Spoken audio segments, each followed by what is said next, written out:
मेघालय और नागालैंड में सोमवार को छिटपुट हिंसा के बीच शांतिपूर्ण मतदान संपन्न। दोनों राज्यों के 59 सीटों पर हुआ मतदान। मेघालय में 77.55% और नागालैंड में 85.02% वोटिंग। 2 मार्च को आएंगे नतीजे। त्रिपुरा, मेघालय और नागालैंड में विधानसभा चुनाव होने के बाद सामने आया एग्जिट पोल। एग्जिट पोल में त्रिपुरा और नागालैंड में बीजेपी की सत्ता में वापसी दिख रही है। वहीं मेघालय में त्रिशंकु विधानसभा के आसार। इंडिया टुडे माई एक्सिस एग्जिट पोल में त्रिपुरा में बीजेपी गठबंधन को 36 से 45 सीटें मिल सकती हैं। यहां लेफ्ट कांग्रेस को 6 से 11 जबकि टिपरा मोथा को 9 से 16 सीटें मिलने का अनुमान। जी न्यूज मैट्राइज एग्जिट पोल से भी बीजेपी 29 से 36 सीटें जीत सकती है। सीपीएम कांग्रेस को 13 से 21 सीटें और टिपरा मोथा को 11 से 16 सीटें दी जा सकती हैं, जबकि अन्य के खाते में अधिकतम 3 सीट दी गई है। नागालैंड में इंडिया टुडे एक्सिस माई एक्सिस एग्जिट पोल एनडीपीपी की सरकार वापसी करवा रही है। एनडीपीपी बीजेपी को 38 से 44 सीटें मिल रही हैं। वहीं एनडीपीएफ को 3 से 8 और कांग्रेस पार्टी को ज्यादा से ज्यादा 2 जबकि अन्य दलों को 5 से 15 सीटें मिलने का अनुमान है। टाइम्स नाउ एग्जिट पोल के मुताबिक नागालैंड में कांग्रेस का खाता खुलना मुश्किल है, जबकि सत्तारूढ़ एनडीए गठबंधन को 44 सीटों के साथ दोबारा सत्ता में वापसी मिल सकती है। एनपीएफ को 6 सीटें और अन्य को 9 सीटें दी जा रही हैं। जी न्यूज एग्जिट पोल के अनुसार नागालैंड में एनडीए गठबंधन 35 से 43 विधानसभा सीटें जीत सकती है। एनपीएफ 2 से 5 सीटें, कांग्रेस 1 से 3 जबकि एनपीपी 1 सीट जबकि अन्य दल 6 से 11 सीटें जीत सकते हैं। एग्जिट पोल में मेघालय में त्रिशंकु विधानसभा के अनुमान लगाए जा रहे हैं। इंडिया टुडे एक्सिस माई इंडिया एग्जिट पोल के अनुसार मेघालय में एनपीपी 18 से 24, कांग्रेस 6 से 12, बीजेपी 4 से 8, अन्य दल 4 से 8 सीटें जीत सकती हैं। टाइम्स नाउ के सर्वे के मुताबिक कांग्रेस 3, एनपीपी 22, बीजेपी 5 जबकि अन्य दल 29 विधानसभा सीटें जीत सकती हैं। जी न्यूज ममता की टीएमसी को राज्य में 8 से 13 सीटों का अनुमान लगा रहा है, जबकि कांग्रेस को 3 से 6 और बीजेपी को 6 से 11 सीटें मिल सकती हैं। जी न्यूज के एग्जिट पोल के मुताबिक एनपीपी 21 से 26 विधानसभा सीटें जीतकर सबसे बड़ी पार्टी बन सकती है। तीनों राज्यों के आए एग्जिट पोल में कांग्रेस के लिए बड़ा झटका है, वहीं बीजेपी बेहतर करती नजर आ रही है। शराब घोटाले में गिरफ्तार दिल्ली डिप्टी सीएम मनीष सिसोदिया को 5 दिन की सीबीआई रिमांड। 4 मार्च तक सीबीआई हिरासत में भेजे गए सिसोदिया से आज सीबीआई की टीम पूछताछ करेगी। मनीष सिसोदिया को सोमवार को दोपहर 3 बजे राउज एवेन्यू कोर्ट में पेश किया गया। दोनों पक्षों के वकीलों की जिरह के बाद कोर्ट ने सिसोदिया को सीबीआई कस्टडी में भेज दिया। सिसोदिया पर आपराधिक साजिश रचने, खातों की हेराफेरी, शराब ठेकेदारों के मुताबिक पॉलिसी बनाने और रिश्वत लेने के आरोप में रविवार को उनकी गिरफ्तारी हुई। आरजेडी अध्यक्ष और पूर्व रेल मंत्री लालू प्रसाद और उनके परिवार की मुश्किलें बढ़ी। जॉब फॉर लैंड स्कैम में लालू राबड़ी सहित उनकी बेटी मीसा और अन्य को समन जारी किया गया। दिल्ली के राउज एवेन्यू कोर्ट ने सभी आरोपियों को 15 मार्च तक पेश होने का आदेश दिया। 2004 से 9 के दौरान रेल मंत्री के तौर पर लालू ने नौकरी के बदले आवेदकों से जमीन और प्लॉट अपने नाम करवाए थे। पंजाब के तरन तारण में सोमवार को कांग्रेस नेता मेजर सिंह धालीवाल की गोली मारकर हत्या। आरोपी महिला ने धालीवाल को दौड़ाकर मारी गोली। घटना का सीसीटीवी सामने आया। फरार आरोपी महिला अमृतसर के मकबूलपुरा गांव की रहने वाली। यूपी में बरेली पुलिस ने सपा विधायक अतौर रहमान सहित 3 अन्य के खिलाफ दर्ज किया केस। बहेरी विधायक पर एक प्रॉपर्टी विवाद सुलझाने के नाम पर एक शख्स को बंधक बनाकर पीटने का आरोप। पीड़ित के मुताबिक रहमान ने फायरिंग भी की थी।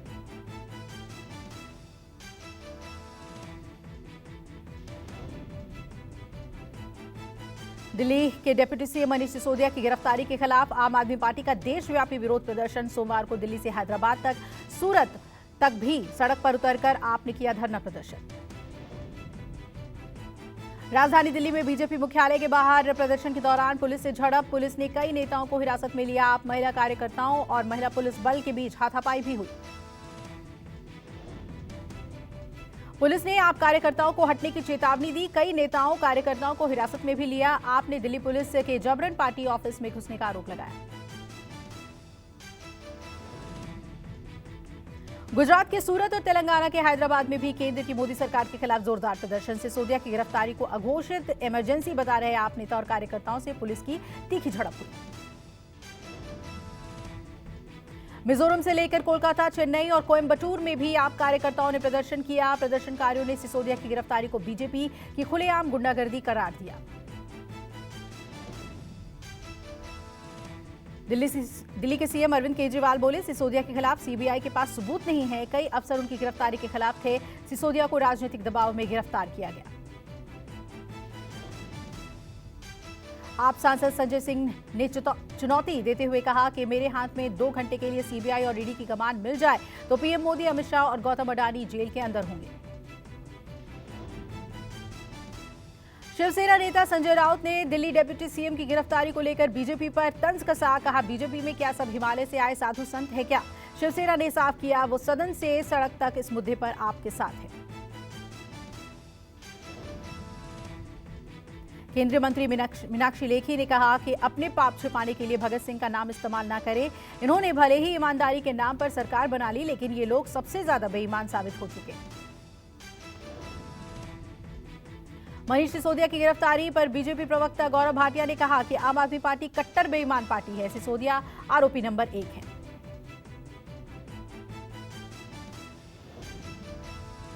पहली घटना देश में नहीं है। बीजेपी जब से सत्ता में आई है उसकी कोशिश रही है जो सेंट्रल एजेंसीज हैं उनका गलत इस्तेमाल किया जाए। डिप्टी सीएम मनीष सिसोदिया लगातार वहाँ की शिक्षा व्यवस्था को बेहतर करने में लगातार काम कर रहे थे और उन्होंने देश के सामने एक मॉडल दिया है। और जिस तरीके का व्यवहार भारतीय जनता पार्टी का रहा है, सरकार का रहा है, लगातार इस तरह के विपक्षी जितने भी नेता हैं उनके खिलाफ। कर्नाटक के बेलगावी में पीएम मोदी ने किया मेगा रोड शो। मोदी ने कहा कि आजकल हमारे देश में कर्नाटक में स्टार्टअप्स की बहुत चर्चा होती है। बेलगावी अनेक प्रकार के उद्योग के लिए बड़ा बेस बन गया है। कर्नाटक के दौरे पर पीएम मोदी शिवमोगा एयरपोर्ट पर किया उद्घाटन। सूबे को 6,300 करोड़ की योजनाओं की दी सौगात। साथ ही 18,000 करोड़ की पीएम किसान योजना की 13वीं किस्त भी जारी की। कर्नाटक में जनसभा को संबोधित करते हुए पीएम मोदी ने कांग्रेस अध्यक्ष खड़गे की आई एक तस्वीर पर चुटकी ली। रायपुर कांग्रेस अधिवेशन की तस्वीर में सोनिया छतरी के नीचे खड़ी हैं, जबकि खड़गे धूप में खड़े हैं। खड़गे जी धूप थी, जो भी सब खड़े थे उन सबको धूप लगना बहुत स्वाभाविक था, लेकिन धूप में वो छतरी का सौभाग्य कांग्रेस के सबसे बड़ी आयु वाले, सबसे सीनियर कांग्रेस के प्रमुख खड़गे जी के नसीब नहीं हुआ। पीएम के कटाक्ष पर कांग्रेस अध्यक्ष खड़गे ने किया पलटवार। खड़गे ने ट्वीट कर कहा, किसकी छतरी की छाया के नीचे आपके परम मित्र ने देश के आकाश से लेकर पाताल तक सब कुछ लूटा। जम्मू कश्मीर में आज से कांग्रेस का बड़ा सियासी अभियान हाथ से हाथ जोड़ो अभियान के तहत आम लोगों के बीच पहुंचने की योजना। राज्य में पार्टी को नए सिरे से खड़ा करने की तैयारी। बिहार में आज से उपेंद्र कुशवाहा की विरासत बचाओ नमन यात्रा शुरू होगी। पश्चिम चंपारण के भीतिहरवा बापू आश्रम से शुरू हो रही यात्रा का पहला चरण 6 मार्च को सिवान में खत्म होगा। यात्रा का दूसरा चरण 15 मार्च को पटना से शुरू होगा। एसटीएफ ने इलाहाबाद सेंट्रल यूनिवर्सिटी के मुस्लिम हॉस्टल से एक अन्य आरोपी को भी गिरफ्तार किया। गिरफ्तार सदाकत खान लॉ का स्टूडेंट। तलाशी में कमरे से कई आपत्तिजनक सामान भी बरामद। यूपी में सोमवार को वकीलों ने उमेश पाल की हत्या के विरोध में प्रदेशव्यापी धरना प्रदर्शन किया। प्रयागराज से लेकर बरेली तक प्रदर्शन कर रहे वकीलों ने सरकार से वकीलों की सुरक्षा सुनिश्चित करने की मांग की। माफिया अतीक अहमद की पत्नी शाइस्ता परवीन ने सीएम योगी को पत्र लिखकर मामले की सीबीआई जांच की मांग की। शाइस्ता ने कोर्ट में हिरासत में लिए गए अपने 2 नाबालिग बेटों की खोज खबर न होने की शिकायत भी की है। यूपी में बड़ा प्रशासनिक फेरबदल। सोमवार को प्रदेश में 14 आईएएस अधिकारियों का तबादला। नोएडा के डीएम सुहास एलवाई को खेल सचिव बनाया गया है, जबकि मनीष वर्मा को नोएडा का नया जिलाधिकारी बनाया गया। पीडब्ल्यूडी सचिव का भी ट्रांसफर हो गया है। ब्रज में होलिष्टक का जमने लगा है रंग। सोमवार को बरसाना के मुख्य श्रीजी मंदिर में धूमधाम से लड्डू मार होली खेली गई।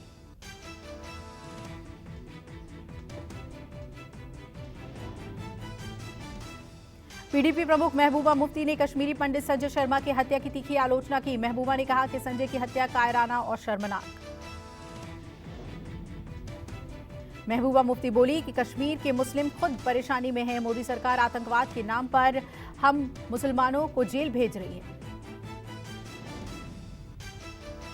जम्मू कश्मीर के पुलवामा में कश्मीरी पंडित की हत्या के विरोध में बंद का आह्वान। कश्मीरी पंडित संघर्ष समिति ने किया संजय शर्मा की हत्या के विरोध में बंद का ऐलान। कश्मीरी पंडित संजय शर्मा अपनी पत्नी के साथ बाजार जा रहे थे, तभी घात लगाए आतंकियों ने संजय शर्मा के घर से 100 मीटर की दूरी से उन्हें गोली मार दी।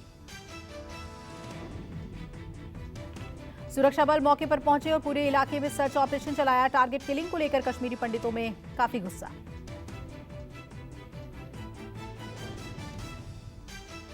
पाकिस्तान के कराची में सोमवार को कश्मीर के आतंकी संगठन अल बद्र का कमांडर सैयद खालिद रजा मारा गया। अज्ञात हमलावरों ने खालिद को गोली मार दी। सिंधु देश रेवोल्यूशनरी आर्मी ने खालिद रजा की हत्या की जिम्मेदारी ली है। नेपाल के प्रधानमंत्री पुष्प कमल दहल प्रचंड को एक और झटका। नेपाल सरकार में शामिल नेपाल यूनिफाइड मार्क्सिस्ट लेनिनिस्ट ने सोमवार को गठबंधन से हटने का ऐलान किया। पूर्व पीएम ओली शर्मा की पार्टी के हटने के बाद प्रचंड ने रद्द किया कतर दौरा। इंदौर में 1 मार्च से शुरू हो रहे तीसरे टेस्ट में भी एल राहुल को मिल सकता है मौका। सोमवार को मुख्य कोच राहुल द्रविड़ की देखरेख में एल राहुल और शुभमन गिल ने 30-30 मिनट नेट पर प्रैक्टिस की। आईपीएल के 16वें सीजन से पहले मुंबई इंडियंस को बड़ा झटका। तेज गेंदबाज जसप्रीत बुमराह का आईपीएल 2023 में खेलना संदिग्ध। बुमराह के जून में वर्ल्ड टेस्ट चैंपियनशिप में भी खेलने की उम्मीद कम ही है।